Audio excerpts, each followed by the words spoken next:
welcome back to my channel. If you're new here, I'm Aisha. I'm a certified trauma-informed coach, and I am on a mission to help 1 million women become their most confident and successful selves with the use of law of assumption. Hit that subscribe button so you never miss out on powerful tips, inspiring stories, and essential guidance so you too can manifest the life of your dreams. Let's get into it.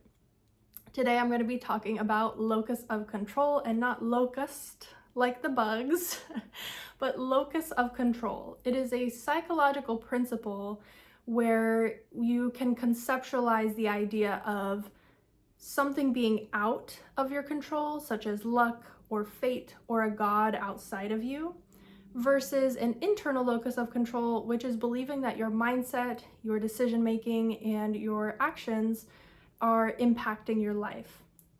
Now, years and years and years ago, prior to discovering manifestation, I really struggled with this. I was in the victim mentality, and so I believed and fully embodied an external locus of control. I felt as though things were happening to me. I felt as though my circumstances were inconquerable. And part of me was angry with God at that time, because I was raised in the Christian faith, but not in a very accurate way. And so my perception was that God was punishing me, or God was not showing up for me, or God was abandoning me and allowing me to be in these circumstances that were difficult and painful. That was the perspective of an external locus of control. As I've evolved, of course, I did end up reverting to Islam and learning manifestation pretty much within a couple of years of one another. And so my perspective has shifted from that external locus of control to realizing that I have the power within myself to change my mindset, to change my perspective, and to take different actions to embody a different self, which will yield me different results in my reality, therefore proving that I do in fact have an internal locus of control. The reason this is important is a lot of times in manifestation, if you are looking at the world as if you have no control of it, as if no matter what you say, think, feel, do, you are not going to impact the people around you, you're not going to impact the world around you. And I'm filming this on November 5th, so we're about to get the election results. I know a lot of people who do not vote because they feel as though it doesn't matter. And that is a perfect example of how that is a belief stemming from the perspective of an external locus of control, that they feel as though nothing they do matters. Now, the reason this is so pervasive and so detrimental in manifestation is truly the opposite of that. In manifestation, we teach you that your free will, which in my belief is God-given, means that you are in control of your thoughts. Now, you may not be able to control when they flow in, but you get to decide whether to believe them and whether or not you're going to perpetuate them. Just because a thought floats in doesn't mean you have to pay it any mind. You can acknowledge it, go, that's a thought, and then move on to the next thought. You can also control your feelings. It may be difficult for you, especially if you're not very practiced at emotional intelligence and using the muscle of emotional regulation. However, it is very possible to be completely in control of your emotions. Once they arise, you can regulate yourself back down to a calm state with the proper techniques and practice. The other thing is, of course, your behavior, your actions, your habits, both conscious and subconscious. Of course, it's much easier to change your conscious habits, or rather, it's much easier to change habits that you are conscious and aware of than it is to change your subconscious habits, because they are something you do on autopilot. Therefore, you are likely not aware of them, or very observant of them at least. But it is still within your full capacity to change those habits, to change those behaviors, to change how you show up in the world. The other thing is, from changing those behaviors, you have an immediate effect on the world around you, on the circumstances around you, because if you are showing up as a different version of you, you will get different results. This is not arguable. Now, It may be more difficult to get different results from different people or different situations based on your assumptions. However, it is still always a possibility, whether you change for the better or the worse, to change your circumstances, to have an effect on your life. Being in a perspective of an external locus of control takes away all of that power from you. And in fact, it doesn't just take it away from you, it gives it to something or somebody outside of yourself. And that's where it becomes harmful. Believing that nothing you say, think, do, feel will change your life is really demotivating, because if you don't believe that your actions have an impact, a direct impact, in fact, you're not going to take action. You're not going to try. You're not going to even bother improving upon yourself because you feel as though it doesn't matter. I was stuck in that stage for quite a bit, in and out, throughout my younger teen years and in my early 20s, and eventually I had just had enough. I decided, you know what, I can't control everything and I can't control everyone, but I can control myself.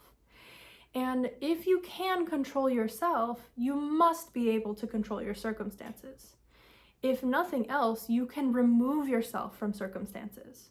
If you're watching this as a minor and you're living with your parents, I know that's a different situation, but I'm not really aiming my advice towards you. I'm more talking to the young adults and people in their mid to late 20s or early 30s who are looking for a change in their life. If the job is making you miserable, there are millions of jobs out there that you can do, and you can create the job that you desire. We live in an internet age where so much is accessible to us. If you truly believe it and manifest it, it can come to you. The other thing you can do is, if you're in an abusive or toxic relationship, you can leave that person. I know there is this fallacy and there is this irrational fear that it's worse to be alone and lonely than it is to be in a toxic partnership. This often comes from our childhood wounding and our natural pattern of survival as a human species. We are creatures of community and village and, family. So being separate from that is a direct threat to our survival, at least in the way that our subconscious mind thinks. The other thing is, if you do not like the home that you live in, you can absolutely manifest living in a different place, whether that is just a different apartment or house, or whether that is moving to a different city, or even moving to a different state or country entirely. That is within your locus of control. Believe it or not, these changes are actually much easier to make. Even though they feel scary, I've made pretty much every single one of those changes. I have left jobs, I have left people, I have left my hometown, I moved out of state, obviously moved to different houses, so I know it can be scary, and I know it can feel really challenging, but trust me on this, if you want a different life, you have to move a little differently. Now, I do want to touch on the fact that most of my viewership and most of the people that I'm aiming for are coming from some type of Abrahamic religion. Whether you are Muslim, whether you are Christian or Jewish, or you just simply believe in the Bible, the Torah, or the Quran, and don't necessarily follow the structured religion of any type of group, this message is for you specifically. Growing up Christian, I was taught that God was separate from myself.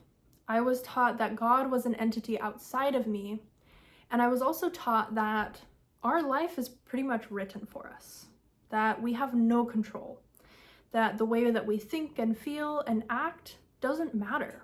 And so in my youth, I was very reckless with my behavior. I was very careless towards other people. I was very angry and frustrated, and I felt betrayed by God. The reason for this is because I was told that God was graceful and loving, and then my reality was not very graceful and not very loving. I'm not saying that my parents were the worst in the world or I grew up in the worst conditions by any means. I'm definitely very privileged in a lot of ways, the way that my parents brought me up. However, there was a lot of pain, there was a lot of trauma and toxicity that as a child I felt wounded by. Believing God was outside of me and believing in an external locus of control meant that I was resentful of people and I felt very hurt, and I was in that victim mentality very deeply. What changed for me is learning that God is not separate from me.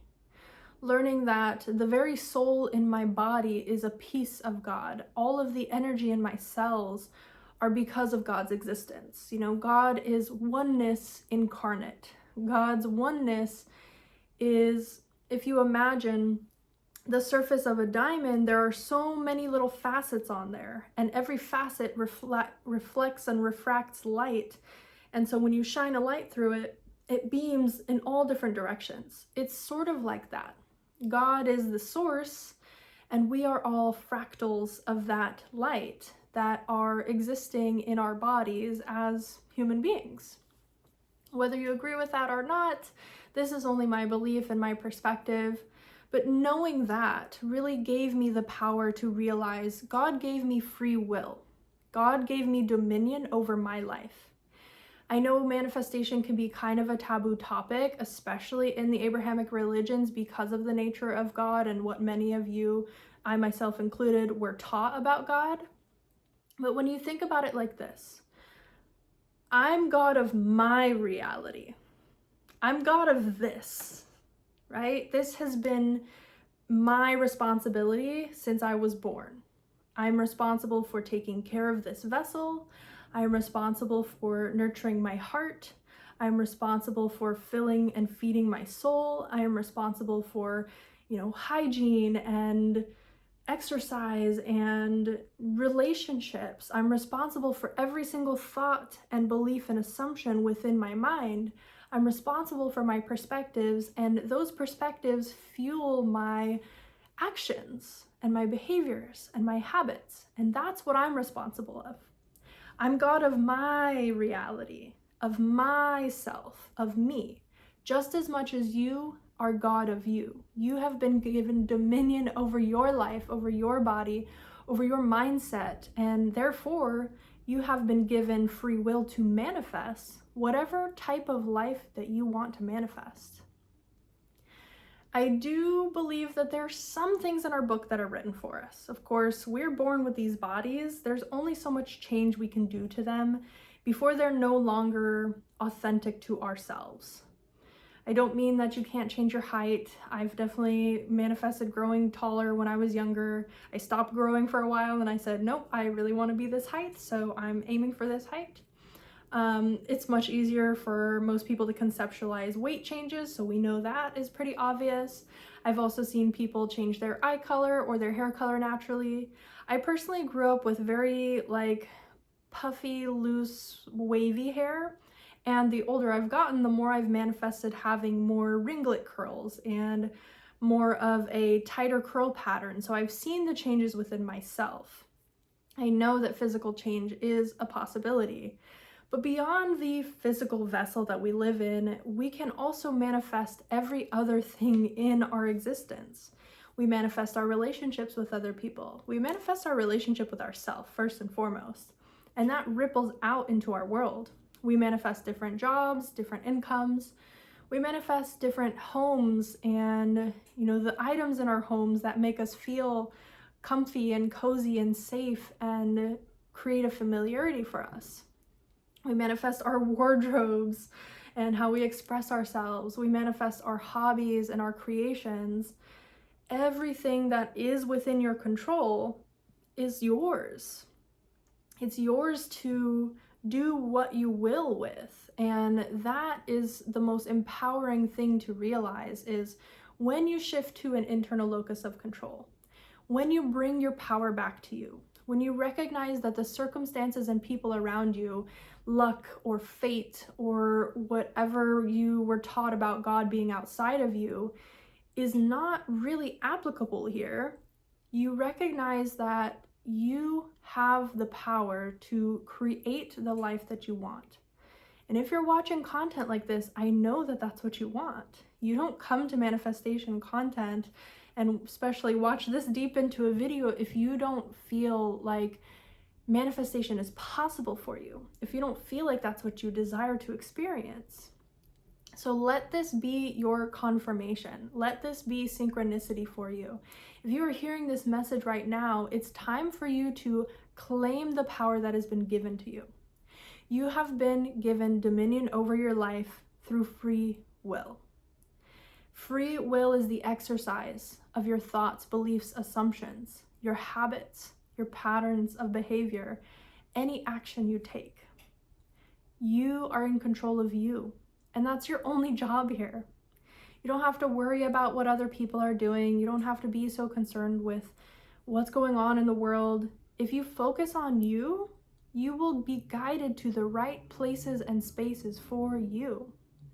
And the most beautiful thing about manifestation, and primarily the reason why I teach manifestation, is I believe when we are our best version of ourselves, the world becomes a better place.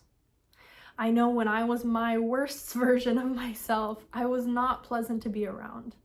I was irritable, I was frustrated, I was upset at the world, I blamed others often, I took little to no accountability, and I fought a lot. I was resistant. That didn't yield me very many positive circumstances, so I can't imagine that it works very well for anybody else. But when I started to care for myself, when I saw the God in me, when I recognized the power and the responsibility that I've been given that comes in the form of dominion over my life, I felt empowered. And through seeing enough people transform their lives, I felt inspired to pursue being my best self. And so that's what I do every single day of my life. I pray, I meditate, I journal, I affirm, I find ways to play and explore. I love going on adventures and trying new things. I challenge myself to create different meals, to, show up as a better spouse for my husband, to be a better friend to people, to be more forgiving of family, to be more patient and kind, to just embody what is the best version of myself. Hence the brand, Who Is She? She is confident in herself, and that confidence comes from a place of knowing her worth and value. And the reason she's able to know her worth and value is she's the one creating it. She's the one deciding that she is worthy. She is the one deciding that she is valuable because of what she offers to the world. So what do you have to offer to the world? What do you believe truly is within your control? And if you believe it's within your control, what are you going to do to change and improve and upgrade yourself? It is only going to cost you a life that was never meant for you. It's only going to cost you the people, places, and things that are no longer serving you. So what do you really have to lose? I challenge you today to figure out and define what you believe, what you see or assume is outside of your control, and what you believe is within your control. And if you believe something is outside of your control, I encourage you to challenge some of those beliefs and see if you can't convert some of that into your internal locus of control, and challenge yourself to explore your power more, to dive a little bit deeper into why you are the way you are and how you became who you are, and play around a little bit and explore, who do you want to be next? That is one of the best questions, is who am I becoming? Who do I want to be? Because I guarantee when you are living a life as who you want to be, you are a blessing to this world and a gift to others, and that's the most beautiful thing about this human experience. If you're truly struggling with pinpointing your internal versus external locus of control, or if you're struggling with your identity in general, if you feel stuck in victim mindset and your circumstances are painful to you, if it is a frustrating or stressful job, if it is a toxic relationship, or if it's just this general feeling of unease and dissatisfaction or stuckness, I do have one-to-one DM and audio coaching through Voxer. My website is in the description, and it is on the coaching and courses page. It is a 30-day subscription for an intensive one-to-one private coaching space where you get to ask me any question that you want. You get to share all of your circumstances and get a customized response so that whatever you're going through, whatever painful experiences are weighing on you, whatever is keeping you stuck in that victim mentality, we will break through it together. You won't have to wait more than 24 hours to receive a response, no matter what time zone you are. It is a very quick-paced and intimate experience. And of course, it's private, so none of what we speak about in coaching will be shared. So you have all the confidence and security you need to work through whatever challenges you're facing. I want to say thank you to everybody who has watched this video, everyone who has participated in my channel in some way, whether that is liking, commenting, sharing, or just watching the videos, being subscribed, of course.